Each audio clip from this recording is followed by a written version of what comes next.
जरा याद कीजिए कि लॉकडाउन की वजह से दम घोटू हवा कितनी साफ हो गई थी। लॉकडाउन में प्रदूषण का स्तर इतना कम हो गया था कि लोग सैकड़ों किलोमीटर दूर से हिमालय का दर्शन करने लगे और दिल्ली की यमुना भी कल कल बहने लगी थी, निर्मल दिखने लगी थी। लेकिन अब एक बार फिर प्रदूषण का रावण दस्तक दे चुका है और एक बार फिर से देश में आबो हवा बिगड़ने लगी है। और आज हम इसका विश्लेषण इसलिए कर रहे हैं ताकि आप अगर अब भी सरकारों पर भरोसा कर रहे हैं तो भरोसा करना छोड़ दीजिए और आने वाले 4 महीने तक आप खुद को और अपने परिजनों को, अपने चाहने वालों की सेहत का ख्याल रखने की तैयारी शुरू कर दीजिए, क्योंकि आगे 120 दिनों तक हालात गंभीर रहने की संभावना है। यानी कि साल के 1/3 हिस्से पर प्रदूषण और ठंड का ग्रहण लगने वाला है।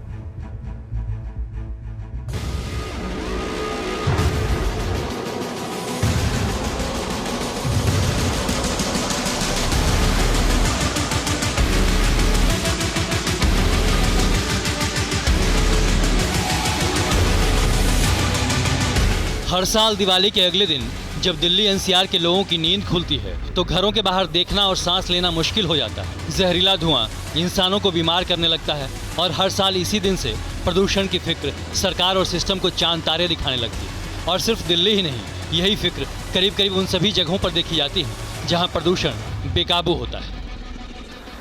डॉक्टर्स के मुताबिक नवंबर से जनवरी के महीने में लोगों को सांस संबंधी परेशानी बढ़ती है, अस्थमा के केस बढ़ते हैं और हार्ट की समस्या बढ़ती है। इसी दौरान यानी सर्दियों में ही प्रदूषण का स्तर काफ़ी बढ़ जाता है, जिससे अस्थमा और हार्ट के मरीजों की संख्या और बढ़ जाती है। और इस बार प्रदूषण और सर्दियों के साथ तीसरा अटैक होगा कोरोना वायरस का, क्योंकि कोरोना की लहर तेज़ होने वाली है और ये वायरस सीधे फेफड़ों पर अटैक कर रहा है। अस्थमा और हार्ट के मरीजों को गंभीर हालात में ले जा रहा है।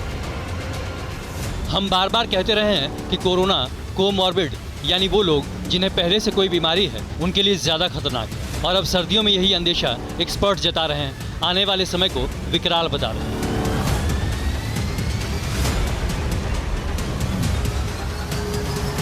पॉल्यूशन बढ़ने का सीज़न आ रहा है तो ये बहुत ही गंदा एक कॉकटेल होने जा रहा है, कोरोना प्लस पॉल्यूशन।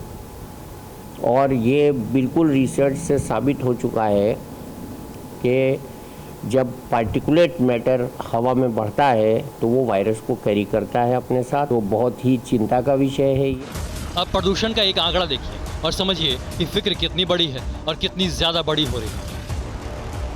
अप्रैल के महीने में जब देश में संपूर्ण लॉकडाउन था तब प्रदूषण छटा और पर्यावरण स्वच्छ हो गया। हवा में प्रदूषण यानी PM10 का लेवल पिछले साल के मुकाबले करीब करीब आधा हो गया। मई और जून के महीने में भी प्रदूषण का स्तर पिछले साल के मुकाबले करीब 30% कम रहा, लेकिन जुलाई के महीने में प्रदूषण का स्तर पिछले साल के करीब करीब बराबर होने लगा। मतलब जैसे जैसे लॉकडाउन में ढील दी गई वैसे वैसे प्रदूषण का लेवल बढ़ता गया। यानी लॉकडाउन से अनलॉक होते ही 4 महीने में हवा फिर से दमघोटू होने लगी। पंजाब, हरियाणा और पश्चिमी उत्तर प्रदेश में पराली जलाई जा रही है और उत्तर भारत की आबो हवा अभी से खराब हो रही है। आने वाले 4 महीनों में सर्दी, प्रदूषण और कोरोना के चलते हालात और बिगड़ सकते हैं। और आगे सीजन त्योहारों का है, अगर उसमें भी लोगों ने सावधानी नहीं दिखाई तो स्थिति भयावह हो सकती है। अड़ी सोमवार से शुक्रवार शाम 6 बजे सिर्फ TV9 भारतवर्ष पर।